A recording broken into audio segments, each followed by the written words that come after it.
If you are in debt, you are not free. You can call it normal, you can call it just how life works, but if you owe money, you do not own your life. Debt is modern day slavery. And if you're over 50, it's not just uncomfortable, it's dangerous.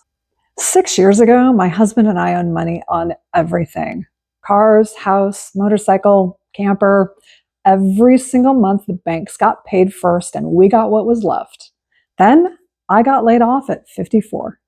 But we didn't panic, we didn't scramble, we didn't even lose a single night's sleep. Because before that layoff, we made a decision. We broke free and we paid off everything. So when that pink slip came, we owned our lives. And I'm going to show you exactly how we did it and why you need to do it too before it's too late. And today, I'm sharing something pretty personal. The 3-year journey that took us from debt heavy to debt free before I lost my job. So let me paint a picture of where we started. We had payments on everything: 2 cars, a mortgage, a Harley Davidson, and a camper. If it was fun, it was financed. Fortunately, we did not have credit card debt, and we had both paid off our student loans several years earlier. So we weren't starting from rock bottom, but it still kept me up all night, all of those payments. Every single month, the money was flowing out before I even had a chance to think. And more than that, we had all this stuff that technically belonged to the bank. I looked at our life and I realized we don't actually own most of our things. The bank did. And I did not enjoy that feeling. So Jeff and I sat down and we made 3 non-negotiable rules. Rule number 1 was to stop the bleeding. No more buying anything unless we had cash in hand to pay for it up front. No more car loans, no more financing anything. Rule number 2 was to pay off the credit cards every month. We refused to pay interest on clothing, groceries, or eating out. If we didn't have the money in the account, we simply didn't buy it. And rule number 3 was to reevaluate everything that had a loan attached to it. And I mean everything. And this is where it got real. Because first up was Jeff's Harley. And man, it was a beautiful bike. I mean, gorgeous. But here's what it really was. It was a toy with debt attached. So we sold it for about what we owed. So we didn't walk away with any cash, but we got out of that payment. And that was one less thing we were bleeding money on. Next up was the trailer. Now we actually got lucky with timing here. This was during COVID when everybody and their brother wanted a camper.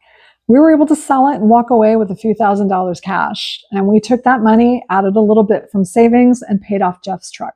Why the truck and not my car? Well, the interest rate was higher, and you always attack the highest interest rate first. We didn't view giving up these things as a permanent lifestyle change. This was just a tool to get us to stability. We could replace them later when we actually had the money to pay for them.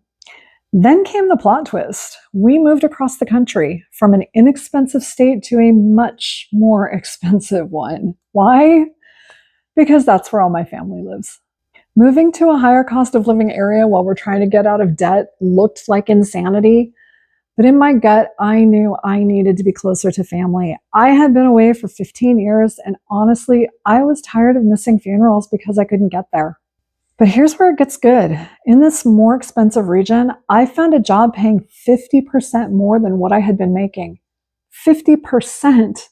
So yeah, the cost of living was higher, but we crunched the numbers and the income jump covered it and then some.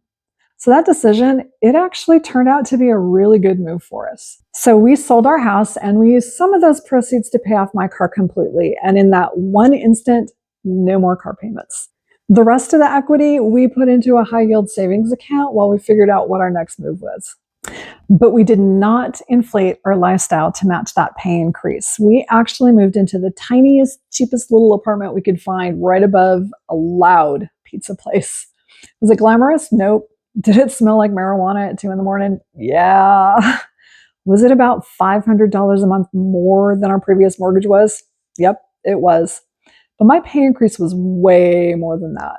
So we just lived cheap. We cooked at home. We definitely did not buy pizza from downstairs. We limited purchases to necessities, and we banked as much of that income as was humanly possible. And while we lived in that little apartment, we started hunting for land. We really wanted to be out of town, and the further out you go, the cheaper the land gets. And when we found the right property, we jumped on it. And from the equity out of our house, we were able to pay cash for the land. We thought we had enough cash left over to build the house if Jeff was to build it with his own hands, and that's exactly what we did. Well, that's what we tried to do anyway. This was 2020, and if you recall, building materials went absolutely sky high because of all the disruptions. Seriously, 2x4 studs went from $2 each to over $7 each. It was rough. So we were actually wrong about having enough cash, but we didn't know it yet. But we'd already started the build, so we kept going, and we just chose less expensive options at every turn to try to cover those increased costs. We cash flowed everything. No loans, no credit card debt. If we didn't have the money, we didn't buy it. Now, Jeff couldn't do absolutely everything himself. We did hire out some of the work. We hired out the excavation and the foundation and the drywall. And I will tell you, Jeff said he could have done the drywall, but he was afraid that I wouldn't be happy with it in the end. He actually said to me, "You'll be looking at those walls every day, possibly for the rest of your life, and I don't want you mad at me every time you look at the walls." So, money well spent. But everything else Jeff did himself or with the help of family for things like standing up walls and laying shingles. He spent hours researching and learning how to do electrical and plumbing, all of it. And he spent so much time on the phone with the building department, making sure everything met local codes.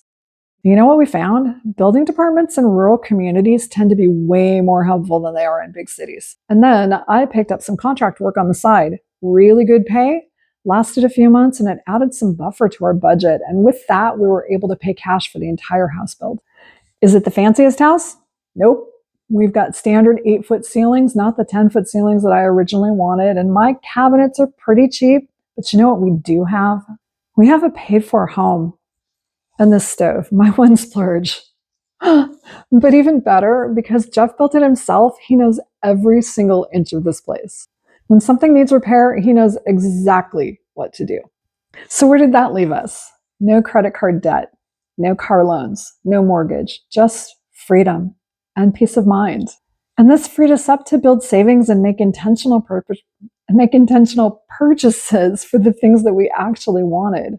Jeff got his motorcycle, not as expensive or as fancy as the Harley that he sold, but he says it's actually more fun than any bike he's ever owned. And it's his outright. Then one day I logged into work and I logged out without a job. Forced early retirement, whether or not I was ready. But here's what I didn't have to worry about: how to pay the mortgage payment, how to make the car payments. What if we can't even afford minimum payments? Because we didn't have any of that. The money that I made went to living expenses and savings. That's it. No bank owned our home, no bank owned our vehicles, no bank owned our lives. And that gave us options, gave us breathing room. It gave us time to figure out what came next without panic or desperation. So here's what I learned through all of this. First, debt isn't just about the money, it's about control. Every payment you make is someone else controlling your future. 2, the things you think you need, you probably don't. The motorcycle, the camper, a bigger house, they're nice, but they're not worth your peace of mind. 3, sacrifice is temporary. Payments feel permanent. We gave up luxuries for a few years, but we got freedom forever. 4, timing is the things you can't control, but preparation is everything you can. I couldn't control getting laid off, but I could control being ready for it. And 5, sometimes the best financial decision looks crazy on paper. Moving to a more expensive area seemed insane, but it positioned me for much higher income and being near family support. Honestly, being near family when I lost my job was priceless. So if you're over 50 and you still have payments, start today, because the next layoff might be yours. I want you to ask yourself, what would it feel like to owe nothing to anyone? What would it feel like to face uncertainty without panic? You can get there. We did. And honestly, it saved us. And if this resonated with you, I want you to hit that like button and subscribe and drop a comment and let me know what's the first debt that you're going to tackle. Thanks for watching today, and I'll see you in the next one. Bye for now.